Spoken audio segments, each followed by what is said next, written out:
Ecosystem का जो पहला टॉपिक है इकोसिस्टम स्ट्रक्चर एंड फंक्शन, यानी कि इकोसिस्टम का संरचना यानी कि उसका निर्माण किस प्रकार से हुआ है और उसका कार्य क्या है। इस टॉपिक में हम लोग इसी चीज के बारे में स्टडी करने वाले हैं।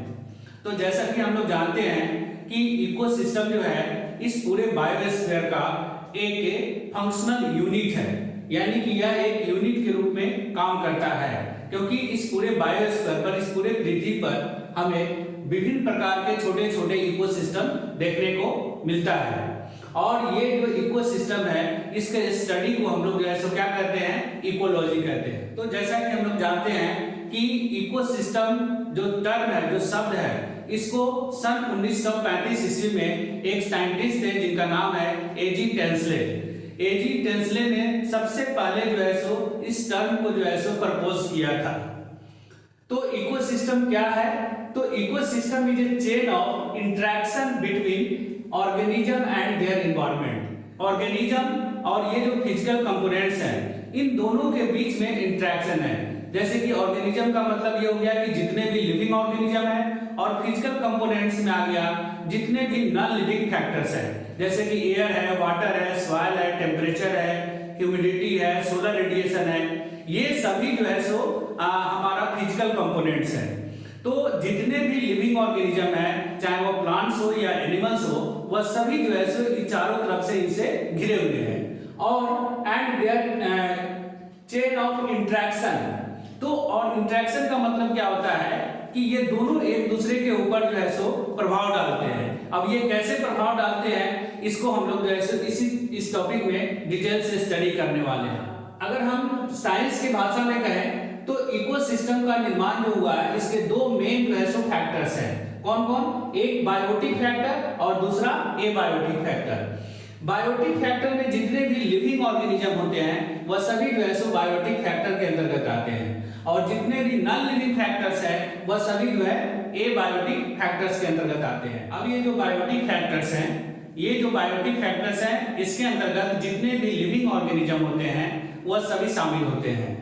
Biotic factors this include all living organism. तो लिविंग ऑर्गेनिज्म में क्या आता है? जितने भी प्लांट्स हैं, जितने भी एनिमल्स हैं और जितने भी माइक्रो ऑर्गेनिज्म हैं, वह सभी जो है सो हमारा बायोटिक फैक्टर्स कहलाता है। उसके बाद अगर हम बायोटिक फैक्टर्स का टाइप्स देखें तो सारे बायोटिक फैक्टर्स हैं, यानी कि जितने भी इस इकोसिस्टम में लिविंग ऑर्गेनिज्म पाए जाते हैं वह सभी लिविंग ऑर्गेनिज्म एक दूसरे से इंटरेक्शन करते हैं, और इनके बीच में जो इंटरेक्शन होता है वह मेनली जो है सो न्यूट्रिएंट को लेकर होता है, यानी कि भोजन को लेकर। एक जीव दूसरे जीव को जो है खाता है और इससे उसका जो है सो पोषण होता है। तो इनके बीच में जो रिलेशन होता है मेनली न्यूट्रिशन का होता है। तो न्यूट्रिशन के आधार पर अगर हम बायोटिक के फैक्टर्स को क्लासिफाई करते हैं तो यह जो है सो तीन पार्ट में क्लासिफाई होता है। पहला है प्रोड्यूसर, दूसरा कंज्यूमर, और तीसरा जो है सो डिकम्पोजर्स होता है। तो प्रोड्यूसर जो होता है, प्रोड्यूसर में क्या आता है? प्रोड्यूसर में जितने भी प्लांट्स होते हैं वह जो है सो हमारा प्रोड्यूसर कहलाता है।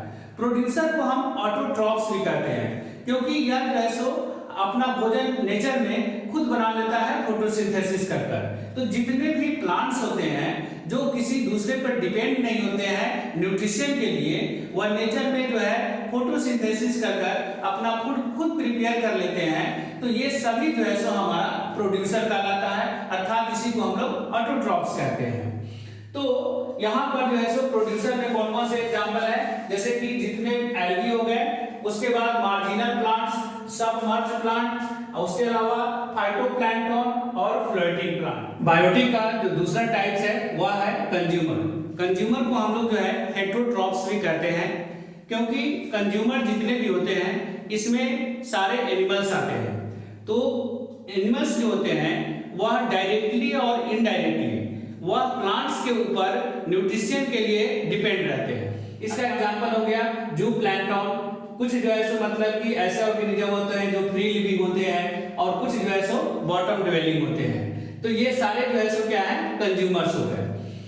उसके बाद तीसरा जो बायोटिक का टाइप्स है जिसके अंतर्गत लिविंग ऑर्गेनिज्म आते हैं वह जो है सो डिकम्पोजर्स होता है। डिकम्पोजर्स जो होता है इसको हम लोग सेप्रोफाइट्स भी कहते हैं। तो इसके अंतर्गत जो है सो जितने भी माइक्रोब्स हैं, माइक्रो ऑर्गेनिजम्स हैं, वह सभी इसके अंतर्गत आते हैं। तो इसमें जो है सो जब लिविंग ऑर्गेनिज्म जो है सो को डिकम्पोज करना होता है, यानी कि जब वे मरते हैं तो फिर उसको डिकम्पोज करने के लिए जो है सो कुछ माइक्रोब्स जो है सो इसमें हेल्प करते हैं, जैसे कि फंजाई है और बैक्टीरिया है। इसको हम लोग डायग्राम से समझते हैं। तो ये जो है सो एक प्लांट है और ये जो प्लांट है ये हमारा जो है सो प्रोड्यूसर कहलाता है। ये प्रोड्यूसर है।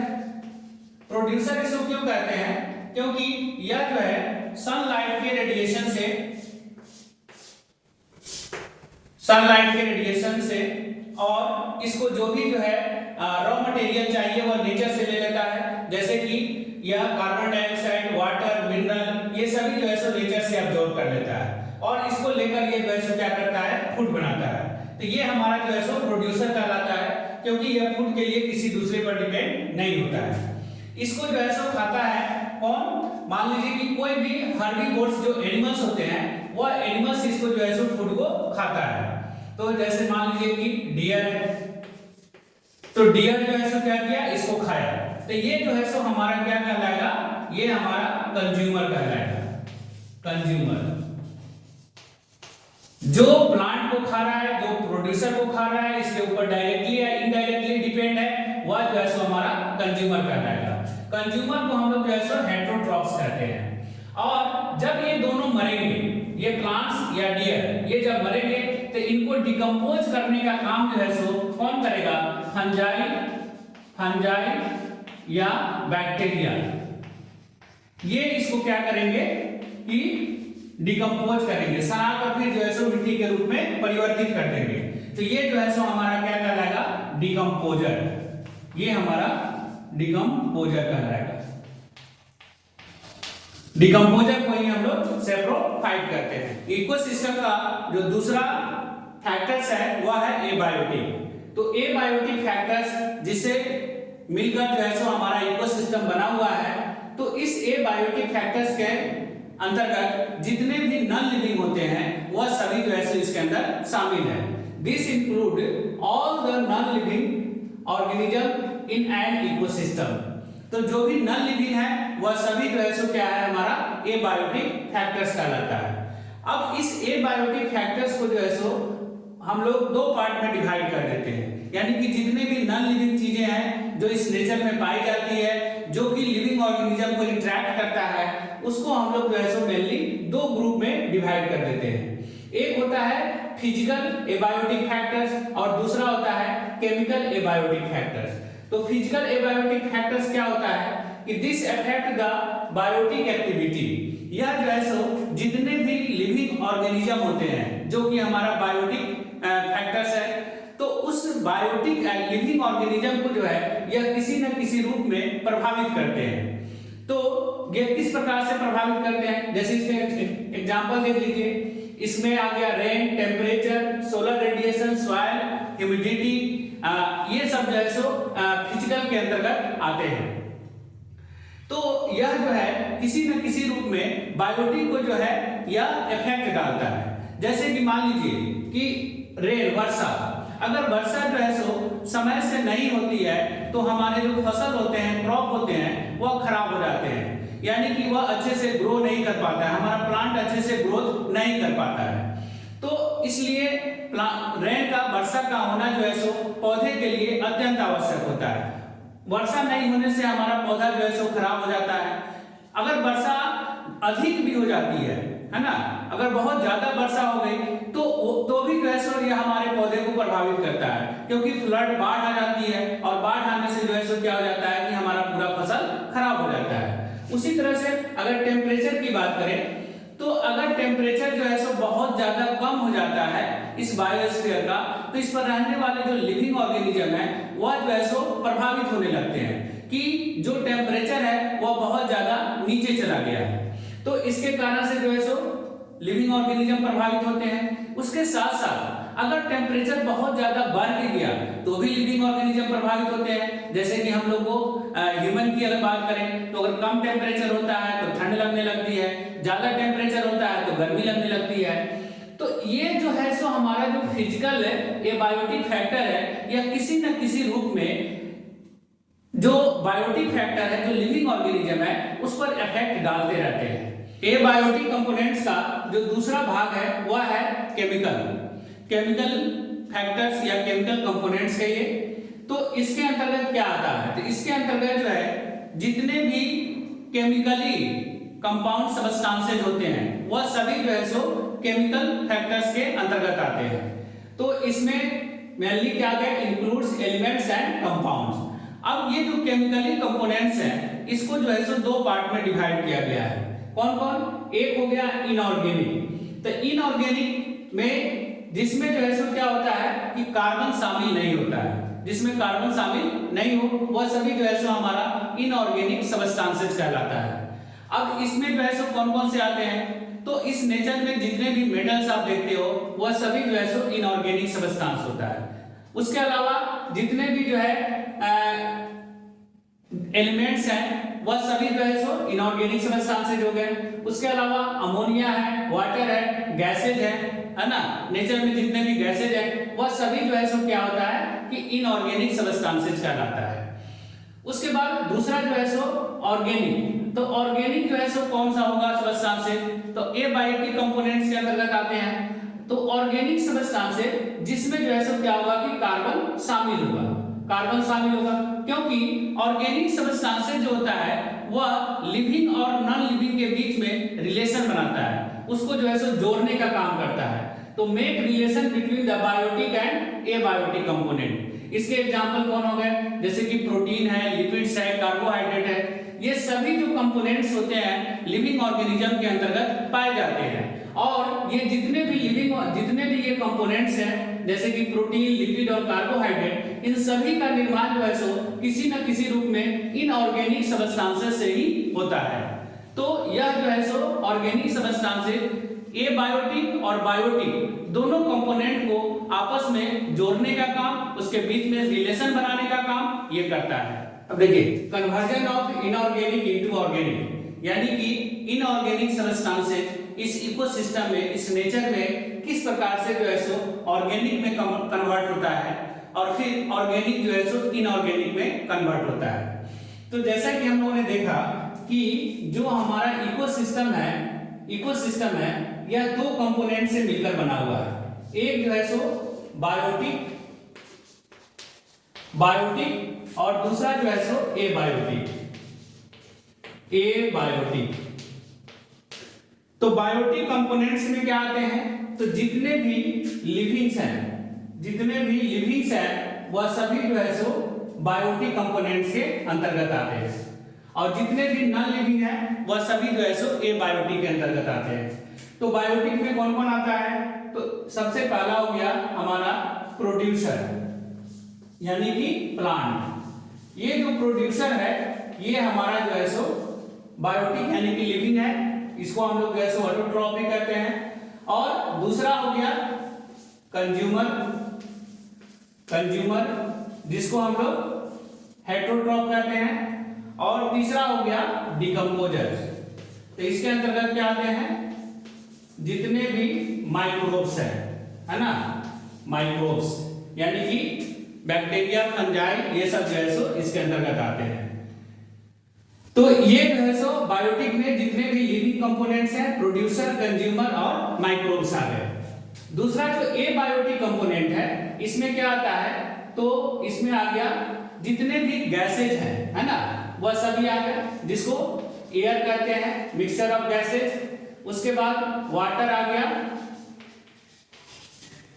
सॉइल आ गया, टेम्परेचर आ गया, सोलर रेडिएशन, और उसके बाद जो है ह्यूमिडिटी और सो ऑन। ये सब जो है सो हमारा एबायोटिक कंपोनेंट कहलाता है, क्योंकि ये सभी जो है सो नॉन लिविंग है। अब क्या होता है कि जो हमारा प्रोड्यूसर है, जो प्लांट्स है, ये प्लांट जो है सो इस प्लांट को जो है फोटोसिंथेसिस करने के लिए कुछ रॉ मटेरियल की जरूरत होती है। तो इसको रॉ मटेरियल के रूप में क्या चाहिए, तो कुछ गैसेज चाहिए, है ना, जो गैसेज वह एयर से ले लेता है। फिर उसके बाद इसको वाटर चाहिए, तो वाटर नेचर से ले लेता है, एबायोटिक है, ये वाटर क्या है, एबायोटिक है। सॉइल चाहिए और सॉइल से जो है सो विभिन्न प्रकार के मिनरल या एब्जॉर्ब कर लेता है। टेम्परेचर चाहिए, तो वह भी जो है सो एबायोटिक कंपोनेंट है। फोटोसिंथेसिस करने के लिए सनलाइट चाहिए, यानी कि सोलर रेडिएशन चाहिए, तो वह भी जो है सो नेचर से ले लेता है, जो कि एक एबायोटिक कंपोनेंट है। ये सभी रॉ मटेरियल जो प्लांट को फोटोसिंथेसिस करने के लिए चाहिए, वह सभी जो है सो एबायोटिक कंपोनेंट है। इन सभी को लेकर यह जो है सो क्या करता है, ग्रोथ करता है, फूड बनाता है, और फूड को जो है सो अपने ग्रोथ के ऊपर जो है सो कुछ कंज्यूम करता है और बहुत सारा अपने अंदर स्टोर करता है। तो ये हमारा जो है सो ऑटोट्रॉफ्स कहलाता है। अब यह जो प्लांट है, जो ऑटो प्लांट्स हुआ, जो प्रोड्यूसर है, इसको कोई ना कोई जो है सो एनिमल्स यानी कि खाएंगे। ये जो है सो जो कि हमारा कंज्यूमर है, तो एनिमल जो है सो इसको खाएगा, तो कंज्यूमर इसको जो है सो खाएंगे। तो ये सभी जो है सो कहां पर आ गए, ये सारे कंपोनेंट कहां आ गए, कंज्यूमर के अंतर्गत आ गए, के शरीर के अंदर आ गए।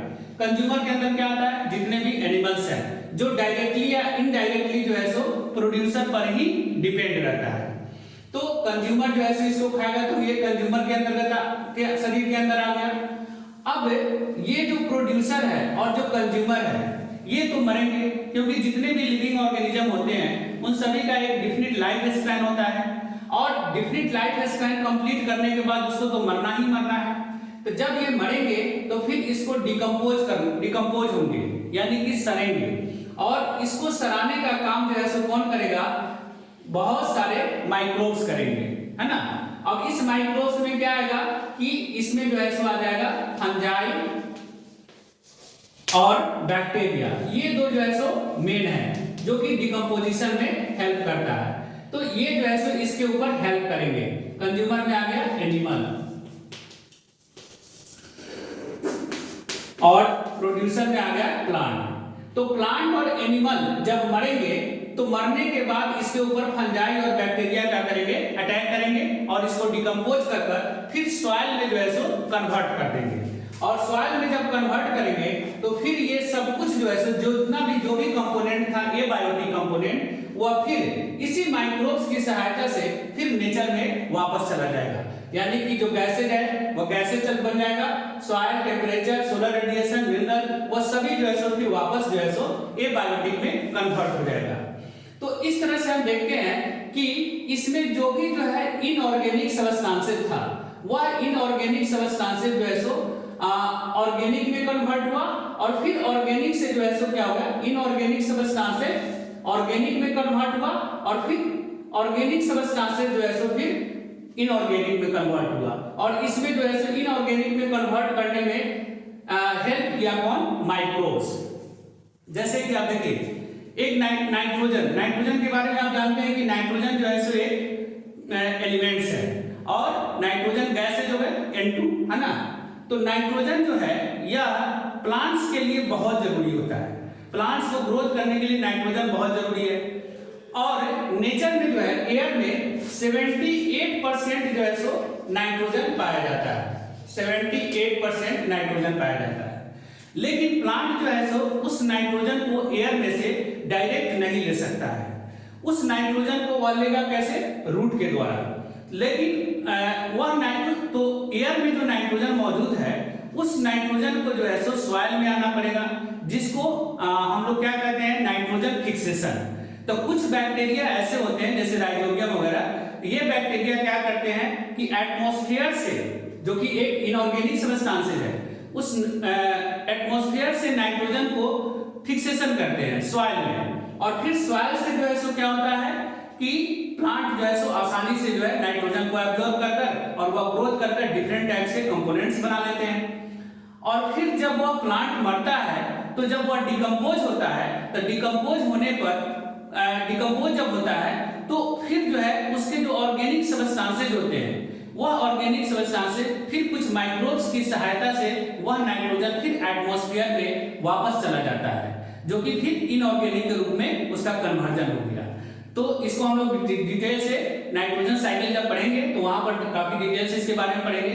तो हम यहाँ पर क्या देख रहे हैं कि नाइट्रोजन एटमॉस्फेयर में जो एबायोटिक के रूप में था, उसको कुछ माइक्रोब्स ने उसको जो है सॉइल में फिक्सेशन किया, फिर वह जो है सो ऑर्गेनिक बना, और फिर ऑर्गेनिक के रूप में प्लांट और एनिमल्स के अंदर है। प्लांट के अंदर आ गया तो फिर प्लांट को एनिमल खाएंगे तो फिर वह एनिमल के अंदर चला गया, और फिर प्लांट और एनिमल्स जब मरते हैं तो फिर जो है सो माइक्रोब्स उसको डिकम्पोज करते हैं, और माइक्रोब्स डिकम्पोज जब करते हैं तो फिर वह जो है सो ऑर्गेनिक सब्सटेंसेस माइक्रोब्स की सहायता से फिर एयर में नाइट्रोजन के रूप में जो है सो इनऑर्गेनिक सब्सटेंस के रूप में वापस चला जाता है। ये चीज जो है सो बार बार रिपीट होता रहता है ना। तो इस तरह से जो है सो नेचर में conversion of inorganic substance in organic substance में होता है, फिर ऑर्गेनिक जो है सो इनऑर्गेनिक में होता रहता है। स्ट्राटिफिकेशन, देखिए स्ट्राटिफिकेशन क्या होता है। स्ट्राटा, ये जो है सो जिस टर्म से बना हुआ है स्ट्राटा, स्ट्राटा का मतलब क्या होता है, लेवल। स्ट्राटा, स्ट्राटा का मतलब होता है लेवल। देखिए पहले इसका डिफिनेशन हम लोग देख लेते हैं, फिर डायग्राम से आपको हम समझा देंगे। It is the vertical and also horizontal distribution of different varieties that occupy different levels। ये जो हमारा इकोसिस्टम है, इस इकोसिस्टम में ये जो इकोसिस्टम बना हुआ है वह लिविंग और नॉन लिविंग के मिलने से बना हुआ है, अर्थात बायोटिक और एबायोटिक कंपोनेंट के मिलने से बना हुआ है। तो इसमें जो लिविंग ऑर्गेनिज्म है, जो बायोटिक कंपोनेंट्स हैं, उनका जो है सो डिस्ट्रीब्यूशन जो है वह कई लेवल पर होता है। तो इसमें जो लेवल का, जो हम लोग लेवल का जो चुनाव करते हैं डिस्ट्रीब्यूशन करने के लिए, तो इसी को हम लोग क्या करते हैं, स्ट्राटिफिकेशन करते हैं। तो यहाँ पर जो है स्ट्राटिफिकेशन का मतलब क्या है कि जो लिविंग ऑर्गेनिज्म है, जो बायोटिक कंपोनेंट्स हैं, उनका डिस्ट्रीब्यूशन जो करना है वह किसी लेवल के आधार पर करना है, अर्थात स्ट्राटा के आधार पर करना है। इसी को हम लोग जो है सब क्या करते हैं, स्ट्रैटिफिकेशन करते हैं। जैसे मान लीजिए एग्जांपल से देखिए, फॉर एग्जांपल जैसे कोई जंगल है, तो उस जंगल में जो है आपको जो है ना बहुत अलग अलग तरह के, यानी कि वेराइटीज ऑफ, है ना, different varieties of different variety के आपको वहां पर प्लांट देखने को मिलते हैं, जिसमें आपको ट्री भी देखने को मिलेंगे, श्रब भी देखने को मिलेंगे और हर्ब्स भी देखने को मिलते हैं। तो अगर हम उसको जो है वर्टिकली हाइट के आधार पर अगर उसका हम डिस्ट्रीब्यूशन करें तो क्या होगा कि जो बड़े बड़े ट्री हैं, है ना, वहां पर बड़े बड़े ट्री भी देखने को मिलता है, तो इनका जो हाइट होता है बहुत ज्यादा होता है। तो बहुत ज्यादा हाइट होता है तो ये जो है सो सबसे जो है सो ऊपर तक पहुंच जाते हैं, जंगल में सबसे ऊंचाई तक रहते हैं। तो ये जो है सो कहलाएगा क्या, टॉप स्ट्रेटा, है ना, ये क्या कहलाएगा, टॉप स्ट्रेटा, यानी कि सबसे ये टॉप लेवल पर चला गया। ये क्या है, ट्री है, ट्री। उसके बाद आपको जो है सो श्रब्स देखने को मिलेंगे। तो श्रब्स जो होगा, जो श्रब्स प्लांट होंगे वह थोड़ा सा जो है सो क्या होगा, ट्री से जो है सो नीचे लेवल पर आएगा। तो इसको हम लोग सेकंड लेवल कह सकते हैं या सेकंड स्ट्रेटा कह सकते हैं, सेकंड स्ट्रेटा।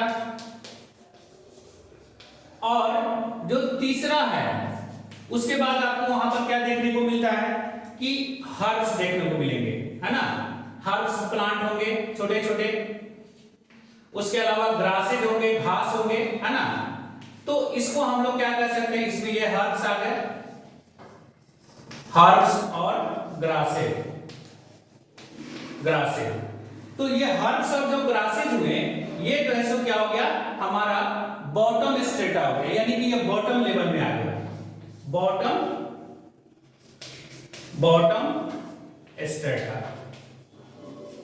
तो स्ट्रेटा का मतलब समझ में आया, ये लेवल है। तो यहाँ पर जो है सो हम इस जंगल में, इस फॉरेस्ट में जो प्लांट का हम डिस्ट्रीब्यूशन कर रहे हैं हाइट के आधार पर, ये जो है सो हमारा स्ट्रैटिफिकेशन कहलाएगा। जहां पर जो है सो ट्री जो है सो सबसे ज्यादा हाइट का है, ये सबसे ऊपर तक जाता है, तो ये हमारा टॉप लेवल का कहलाएगा, अर्थात टॉप स्ट्रेटा कहलाएगा। उसके बाद जो श्रब्स है ना, जो श्रब्स है ये जो है सो क्या है, श्रब्स है, ये जो है सो इससे थोड़ा कम ऊंचाई तक रहता है, तो ये जो है सो हमारा सेकंड स्ट्रेटा या सेकंड लेवल कहलाता है। और जो हर्ब्स है या ग्रासेज है जो बिल्कुल जमीन पर रहते हैं, छोटे छोटे रहते हैं, वो हमारा जो है सो बॉटम स्ट्रेटा या बॉटम लेवल कहलाता है ना। तो इस तरह से हमने जो है सो क्या किया कि प्लांट्स को जो है सो वर्टिकली हमने जो है सो 3 लेवल में डिवाइड कर दिया, टॉप स्ट्रेटा, दूसरा सेकंड स्ट्रेटा और तीसरा बॉटम स्ट्रेटा। इसी को हम लोग क्या कहते हैं, स्ट्रैटिफिकेशन कहते हैं।